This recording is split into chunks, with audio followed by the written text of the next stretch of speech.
Farlost, created by John Miro. 45. She'd never seen something evil before. That was Dina's overriding thought as she stared out the Toad's cracked canopy at the barbell shape of the boomer ship.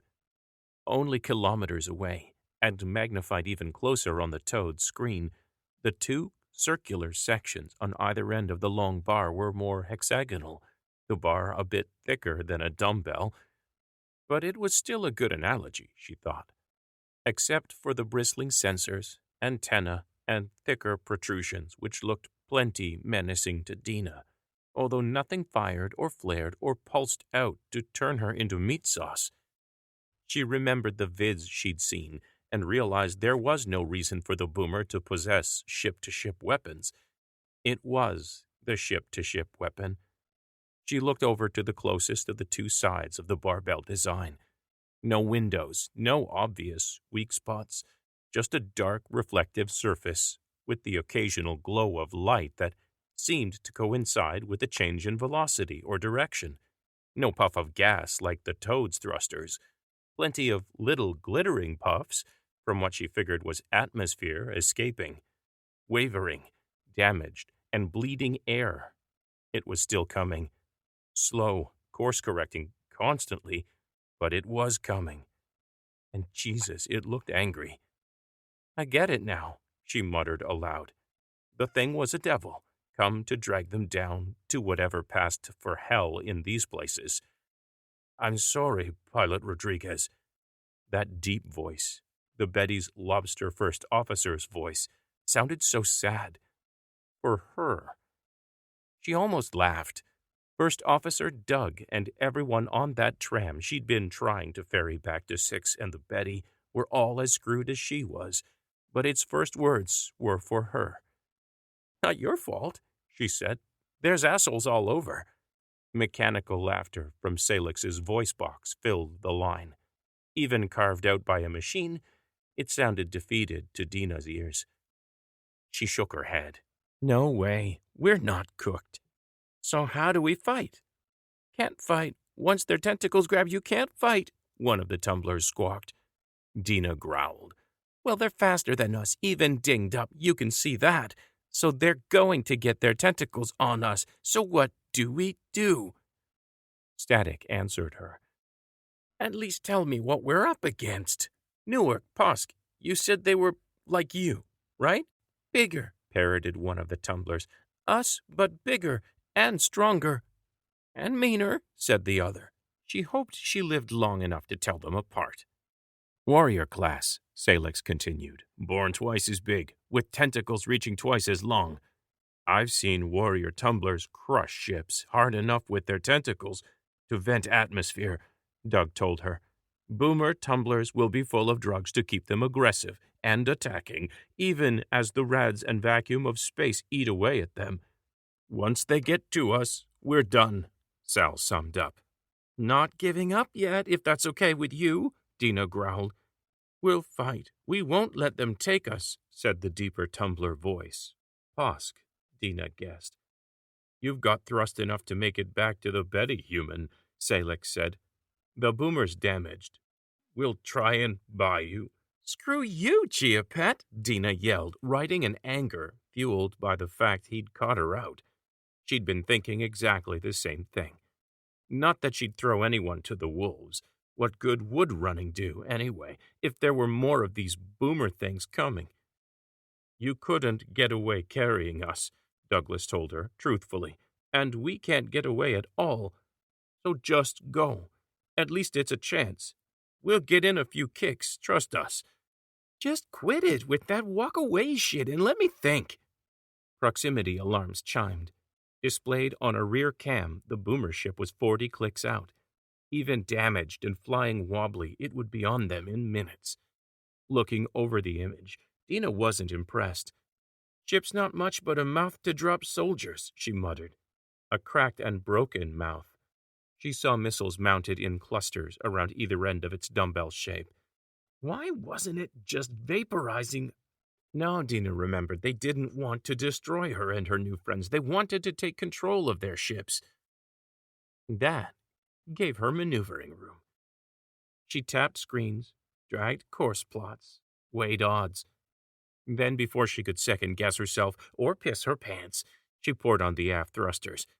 "Running ain't this chica's thing," she said, looking out the window for one more glimpse of the tram. Her fingers felt for the arm controls, releasing gently both of their grips on the tram. "It was nice to meet you, boys." She killed the circuit before they could answer. The tram was already 500 meters away, thanks to her giving it that last goose. She looked down to her screens as she swiveled the ship, and her eyes widened. The boomer was closer than she thought.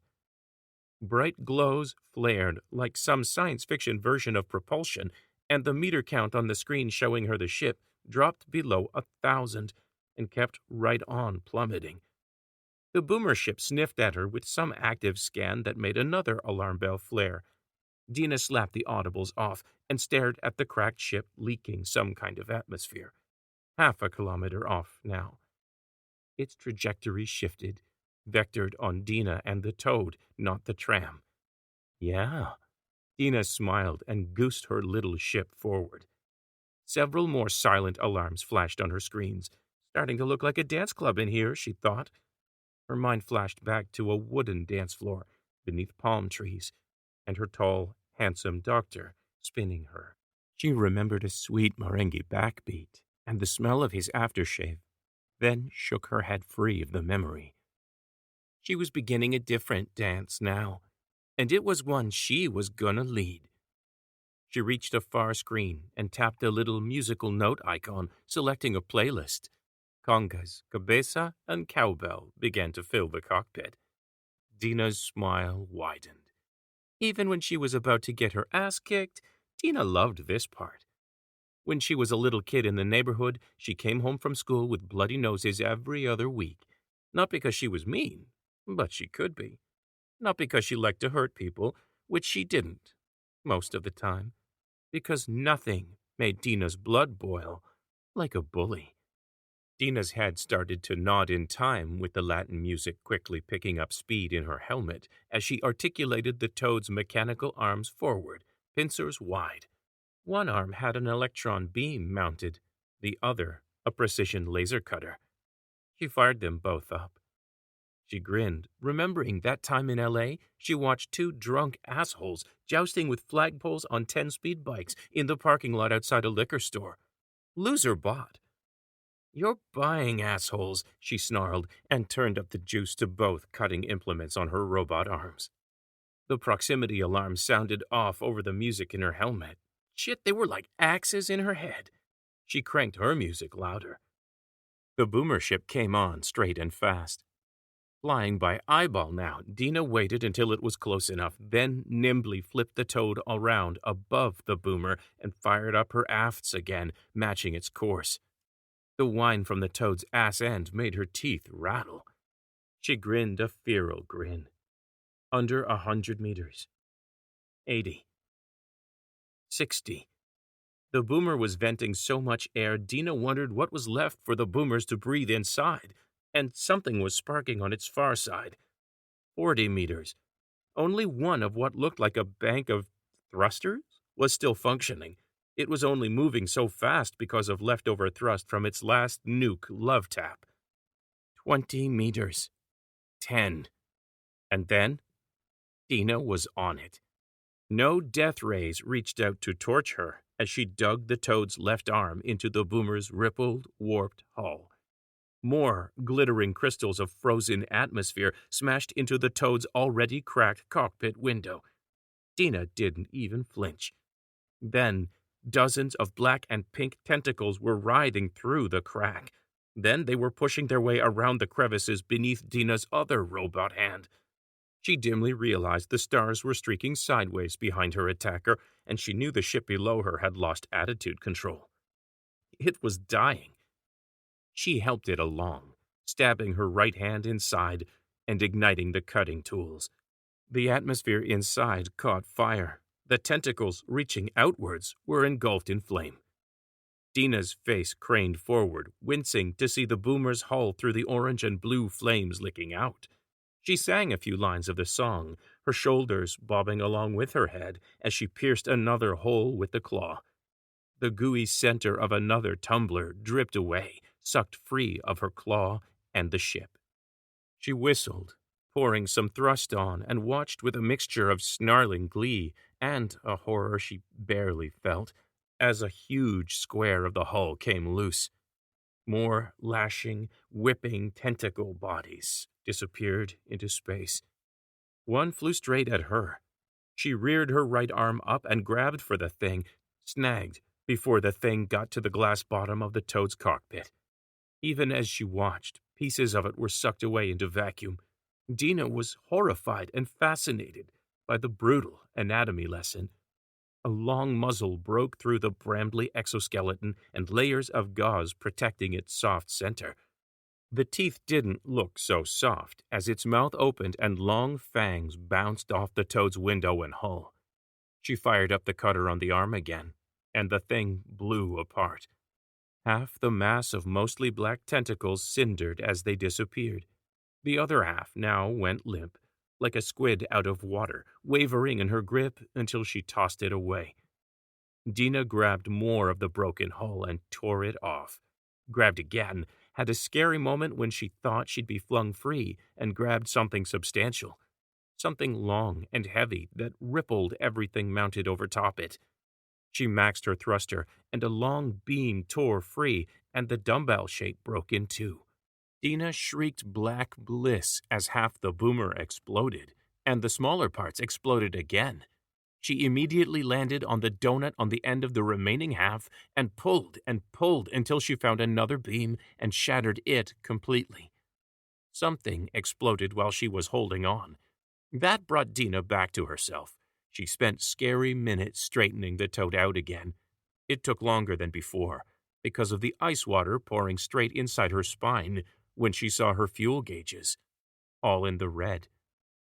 Panting, disoriented, nauseous from more than the spin, she had to have the nav computer tell her where the tram was. With trembling hands, she misered out the tiniest of squirts until the Toad was back on track and closing the distance. She realized she was exhausted. Her body felt like cast iron, and she was crying. How many had she killed, she wondered. She stared out the window at the tram. Tiny stick figures were waving at her from inside, and several banks of lights were winking on and off. Dina closed her eyes and begged her stomach not to hurt her anymore. It felt like her body was trying to expel her soul. She didn't blame it. She left the radio off.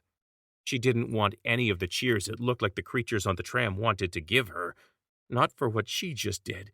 She spent a little bit of time craning her head to dry her eyes on the fiber pads mounted inside her helmet, and busied herself with repair duties on the Toad until she was close enough to grab the tram with her bloody hands.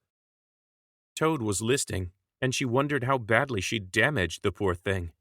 She was dead tired, and she re-engaged the auto to find the right wire on her suit leg to pull and release a very nice cocktail of drugs into her leg. She was making crying sounds again, but her eyes were dry, and her emotions were as much on autopilot as the ship was. The next thing she knew, both arms were latched back onto the tram. She didn't even remember doing it. The lights on the thing were flickering like mad. It hurt her head. She was about to flick the radio back on when she saw she'd grabbed on a better position this time, and she could see the tram airlock opening ahead. That's cool, she thought, seeing as she wasn't sure she'd be able to get herself back on the tram without lots of bruising and dangling on the end of safety lines.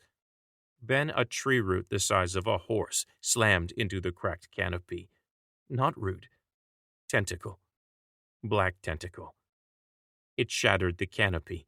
The cracked black thing surrendered long, desiccated chunks of itself to the vacuum, but it never stopped reaching, until it curled around Dina and squeezed. Farlost. Music by Kevin MacLeod of Incompetech.com. Learn more at servingworlds.com.